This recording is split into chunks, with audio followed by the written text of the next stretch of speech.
So I want to share a story with you. I hope you will reflect on that story.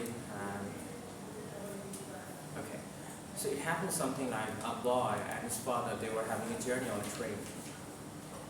And they're having a beautiful journey. And suddenly the boy looked outside and he said, "Papa, the trees are green." Then his father said, "Yes, the trees are green." Then he again the train is moving on, and he again looked at the sky and he said that, "Father, the sky is blue." His father replied, "Yes, the sky is blue." And the train moves on. They were having a beautiful journey. He looked at his father and he again said that, "Father, are you my father?" And the father smirked, like he smiled, and he said, "Yes, I'm your father."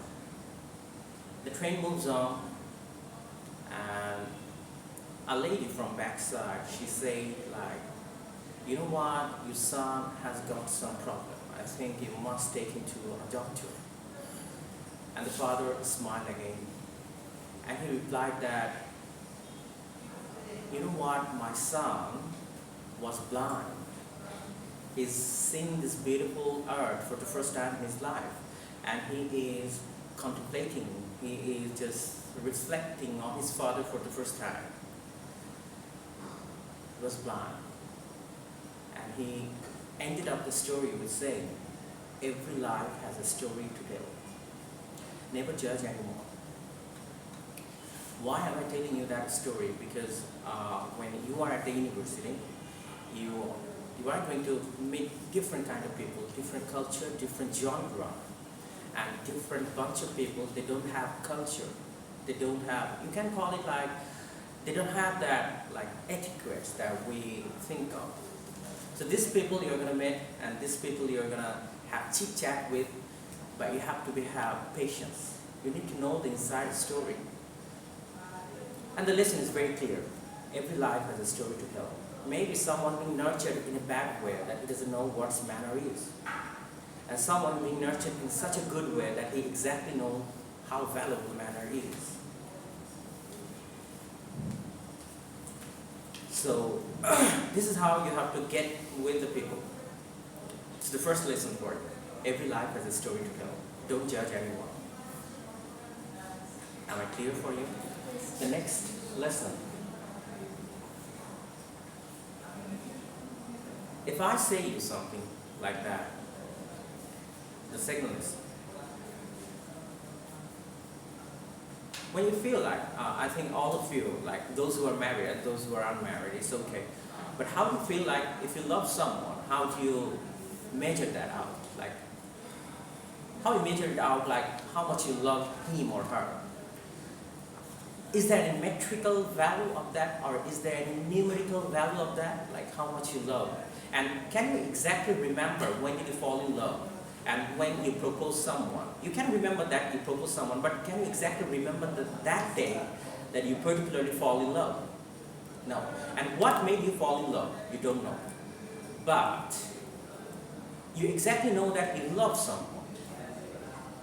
You feel inside of your heart that you love someone. But you don't know exactly, we can't remember those dates actually. When did we fall in love? How did change happen in my heart? We never remember that day. And even we don't remember that particular moment, because we are human beings. There is no numerical value that exactly calculate or accumulate the value of our love. So what happens now? It's not something like, you know what, you wished her on her birthday, or you just wished her, gave a bunch of flowers on a Valentine's Day, and then the love happens. No, it's not something like that. It doesn't make you fall in love. Or even if you want to calculate it exactly, like if you want to see a change in yourself, now think of like those who are a bit bulky and those who are really concerned about their health. So what do? They go to the gym and they find like, I'm gonna, today I'll be like, I'll be the most slimmest lady in the world. Today, by today. So you just put a foot on the gym, and if you just do gym for 9 hours, and when you stand up in front of the mirror, do you see any change? For 9 hours? No. And the next day you go again and you just doing gym and then standing in front of the mirror, and do you find any change? No. No, it doesn't happen. There is no change. But if you do exercise every single day for 20 minutes, and after 2 years you find there's a radical change in your body. Right? Yes. It's called continuous improvement. It's called consistency. And then again, now if you say that like we go to dentist like twice or thrice in a year, if you go to a dentist for twice in every year, you go to dentist but you don't brush your teeth, right? You go to dentist every twice in a year and you just clean your teeth, but you don't brush your teeth. Like when you get up early in the morning. Look, it's not here. I think the club is on 30 floor. 30 seconds. Okay, so it says that like if you're brushing your teeth but every single day, if you brush your teeth like for twice, for just 2 minutes, it keeps you healthy, right? But if you don't brush your teeth once in a year, how do you feel now? It's consistency of that 2 minutes that makes you really healthy. Consistency. So now, let's come back to that point actually. How do you measure that you love someone? It's something like that before you get up. When you get up very early in the morning, before you check up your phone, you say someone, good morning. When you know that like you're looking for a drink and you just opened up your refrigerator and you just have a drink, before you take your drink, you serve your wife. That exactly proves that you care. And you know that you had a beautiful day in your office and you get back to home and your wife, when she returns, she had an awkward day in her office. Before you share your joy, you listen to her baby. That makes you a great human being. Listen. Consistency. That proves that you love. And again, and now if it's not your happy birthday, it's not your Valentine's Day, or it's not something like that, it's all about like once in a blue moon, it happens something like that, you feel that she pressed the red button and then she say, well, I'm in with you. It happens. When it happens, you don't know. But it's not like you become so sick, or you become so ill-mannered when she refuses to have your love because you give up. But it's your continuous effort on some actions that makes you a successful lover. Simple. It's consistency. Everything that you do in your life is consistency. And if you want to become a good student, it has to have some consistency, regular basis. It's not a one-day show or a one-man show that it's going to come one day. This one day is a myth. It's not going to come. It's continuous effort. Every single day you're putting effort and you're giving your best just to be the best version of yourself. Here, consistency. Number 2 is done. So if you think like that, sir, I'm feeling low. If you feel like I'm not going anywhere, but be consistent. What you are doing, every innocuous or every little thing that you do is the accumulation value of these little things makes you a successful human being and a good leader. You get me?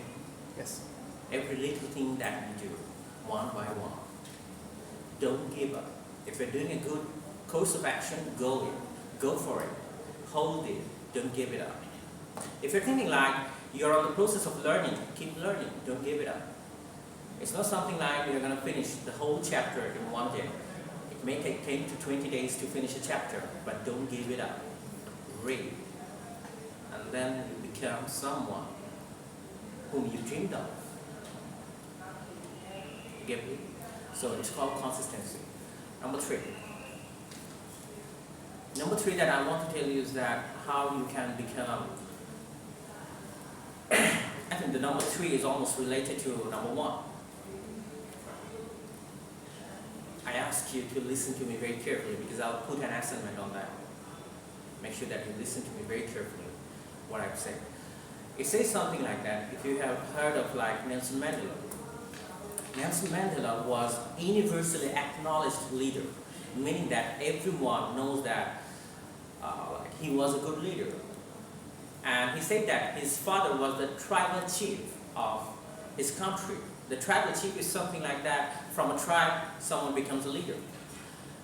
So it says that Nelson Mandela, when he was remembering his childhood, he says that I used to see my father when they used to gather with the tribes, and people used to gather in a circle, and my father will be in the middle, and he will allow everyone to speak at first, and he'll be the very last one to speak.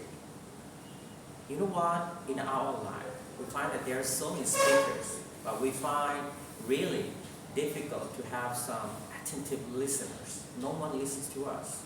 Before you listen to someone, you anticipate with your opinion, which is not good at all. You have to listen to people at first. Listen to what he says. So number 3 is be a good listener and be the last to speak. Always. You get me? And why you have to be the last to speak is so that you hear everyone. And when you want to reject someone's opinion, don't say that I completely disagree with you, but rather ask questions. Like, what are the benefits of your opinion? Like asking questions. And so that, you can show him the exact way.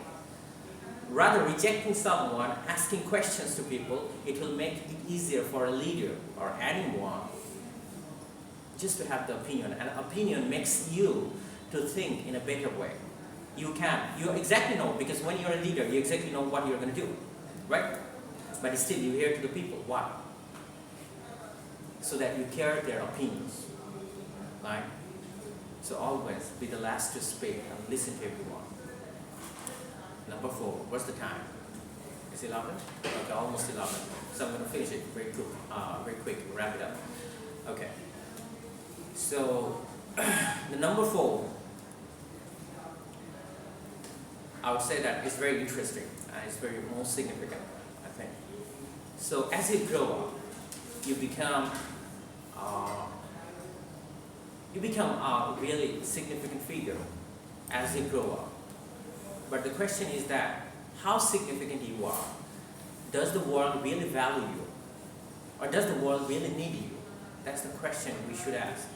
And have you seen that, like, people, those who are the greatest leaders, or those who are tyrant, those who are not democratic at all, those who are autocratic in terms of their leadership, do you think that people really support them? Those who are autocratic, those who do what they want to do, do you think that people support them? Do you understand what's autocratic? No, sir. Autocratic is something like who does whatever he wants, he doesn't listen to the people. In Bangla, we call it Shoryatantri. You get it? So when an autocratic leader, he comes and gives you a lesson, he says something like that, you listen to him in spite of being so unconscious of his actions, in spite of being, you're not interested to listen to him at all. But still, you listen to him and you show that you admire him, and you show that you respect him, you honor him. But deep inside your heart, you exactly know that you don't respect him. But you show up. Why? Because of his power he holds, right? You don't respect the guy, but you respect the power he has. Simple, right? You want to say so many things against the government, but in front of the camera, you can't say anything. You say that, oh, she looks so pretty. Why? Because you are afraid of what? His position, right? You know exactly that he has got the power, or she has got the power, and she can manipulate the way she wants. And she can even vanish it from this world. Right? That's why we don't talk. Now, let me tell you a very good story. I think this is most significant. When it says, it's shared by, it's a real life story, so I'm going to share it with you. It says that when he was the Secretary General of a certain position, when he used to hold that position, you know what, when he was invited as chief guest in a program, he said that, they flew me to the hotel, meaning that they did everything, giving him the airplane ticket, giving him the hotel room, and there was a servant all the time, there was a secretary just to look after him. And when he was serving the lecture, you know what, he was served in such a way, it's like, you know, it's fantastic way we serve, like when someone holds a good position, right?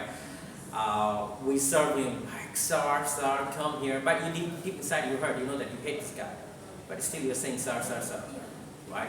Why do we do that? So he said that when I entered into the room, you know, people were so busy in serving me. Why? Because they exactly know that, you know, I hold a position and I have the power. I have the power to control. So he says that when I was there and I was being the chief guest, so I was served coffee. So I just want to show you this example. That's why I brought it for you. He said that, you know, I served coffee in a ceramic cup. And it was like I was sitting here, I'm the chief guest, and I was being served in a ceramic cup. It was so delicious, right?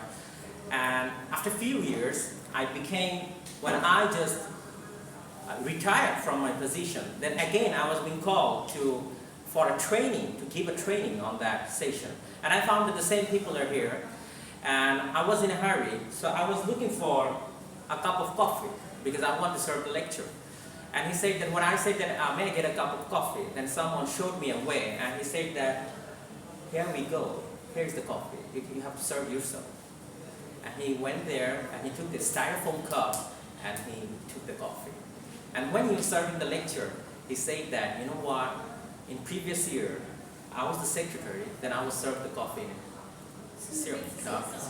And today I'm no more that secretary, but I'm a trainer here. And I will serve coffee. I serve coffee to myself in this styrofoam cup. This ceramic cup is not meant for me. This ceramic cup is for my position. And I deserve this one. This is for mine. People respect your position, not you. And that's the moral of the story. Right? And same thing goes for me. But I believe this is what I nurture in my life. Don't respect my position, respect me. This is what I want from it, simple. I don't want you to, because you're being afraid, because I'm going to do whatever I want. I'm not going to do that, because at the end of the day, I'm accountable whatever I do. It's not because that I have the power, I can do anything. No, that's a misinformation you have maybe. So what you need to think on that, you respect the people, not their position. And then you find the relationship that you have, it grows up.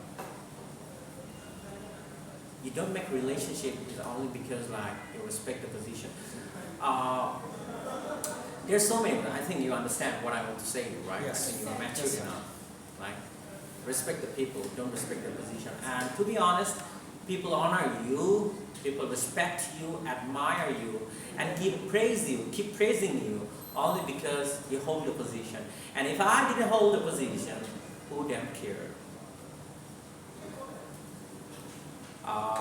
It's very simple. Let me tell you one thing. I'll give you an example, more fixed example for you, more live example. Imagine that I'm not the teacher of your department. Are you going to respect me the way you are treating me right now? No, never. But be someone like who treated people equally, even though you're not his teacher, even though you don't even know him, even though you never met him, but you met him for the first time, and you put an impression on his face that you respect him. Respect should be done irrespective of their religions, class, society power, or irrespective of the positions they hold. You get me? You have to respect everyone. Even when you pay the fare, it's not my class, not yet. You have to come at 11:30, but if you can join here. So it says that when you respect someone, When you just having the transaction with a rickshaw puller, always be gratitude, because he ride very carefully and he helped you to land on your destination safely. So be thankful. Don't be thankful because you paid him the fare. No, give a thanks. Everything that you do in your life, everything that you start, when you start a conversation, start with greetings and end up with thank you. And when the thank you comes, don't forget to say welcome. This is how the communication goes up. This is how you put a mark on someone's face, or someone hurt. We have a problem, serious problem, my dear students. We have a problem that we want to put people, or we want to cage people into a frame, but we can't cage people in our heart. That's the problem we're facing. And when you're asked to share a memory, you bring up your phone and you start seeing the photos. It doesn't give you a good memory, trust me. And that's why you'll find me I don't like to have picture. I love to have people love to have recording everything, and I feel like I want to capture everything in my brain so that I can look. Even after 5 years, if you meet me, I can exactly tell you why I used to sit in the class. I take everything in my memory, and I love to recall all those things. And that's why I remember all of you by names, not by your faces only. It's very simple. So when you just put pressure on your brain, you feel like your brain has the capacity, unlimited capacity, to capture all the memories that you have. Don't capture it on the phone. Get rid of that phone. Lead a life. Your life is so beautiful. Where is Diva? She was so depressed. I'm not seeing her today. She's stuck with a book. Where is she? Oh, she didn't come today. Okay, she felt like she was so depressed. I hope you're not depressed anymore. So you're not depressed anymore, I think, because we were reading Jivan Anandash and you feel like, sir, what's going on? Anyway, this life is, life is so amazing because it has everything. It has got the tragedy, it has got everything to offer you. But this life, life starts happily but never ends up happily. That's the problem. You have a good beginning, but the problem is that we don't have a good ending of any story of our life. Right? Do you think that? Like the way you came to the universe, the way people welcomed you. Did people welcome you? Your father welcomed you, your mom welcomed you, your father burst into tears when they received you for the first time. Your mom was like, she got everything, she got the heaven in her hand when you were on her lap. But again, when you start growing up, and now one day you will become father, you will become mother, and you are just thinking, it was just 20 years back. I was the same child, and now I'm becoming the mother, I'm becoming the father. And that's why it says that before I understand my father, I became father. That's the life. Before you understand anything, you're going through so many things that you can't even decide what's going on with you. That's life. Simple. Take the life in that way. Life is not a roller coaster that all the time you have the same pace. Life is not a roller coaster that you have the same pace all the time. There are so many ups and downs in your life, and life, we don't believe in tragedies, by the way, but there will be so many tragedies, and every tragedy that you have that brings the best version of you, every suffering that you have that makes you stronger, because you know what, if I say that, I want to think of, sorry, I'm so lazy right now, I don't want to write. Think of, there is a bar post and you want to score a goal. And you exactly know that you have one chance and you have to hit the goal. Imagine that it's a penalty kick out. If you miss it, what will happen? Nothing. But you take the pressure of that. Why don't you think that?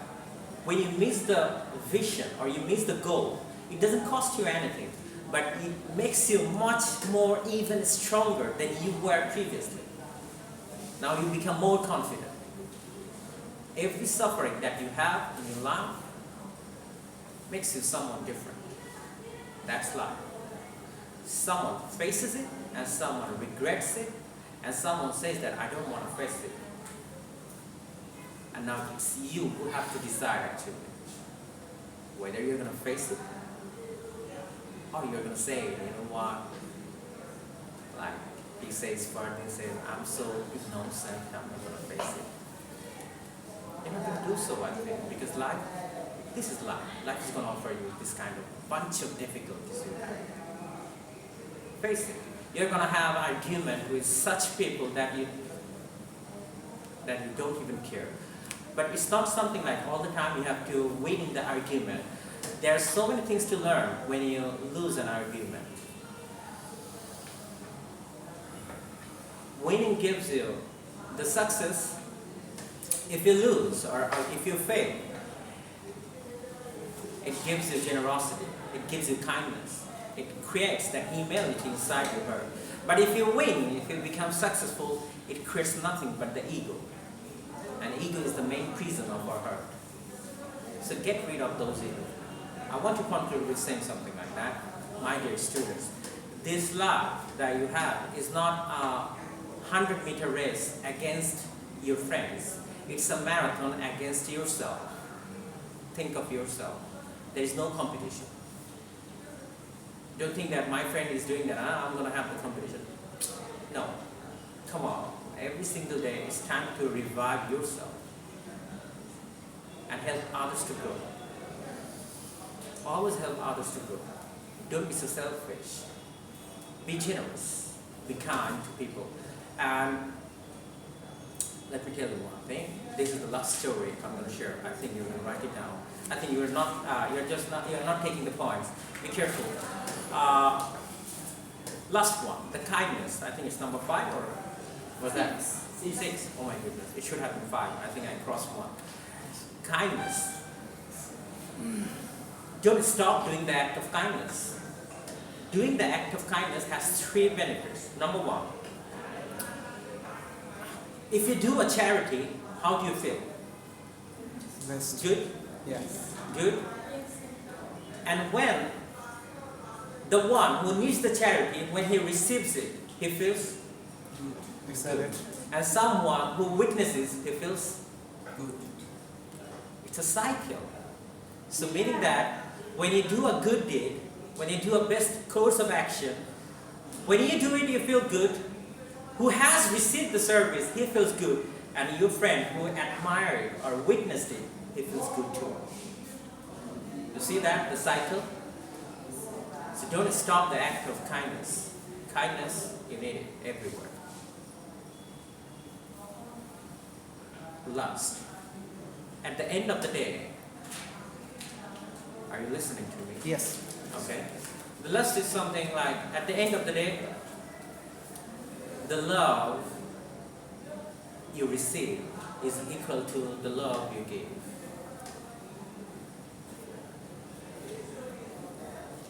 Clear? Don't think that you're going to get less or more. It's always the love you give is equal to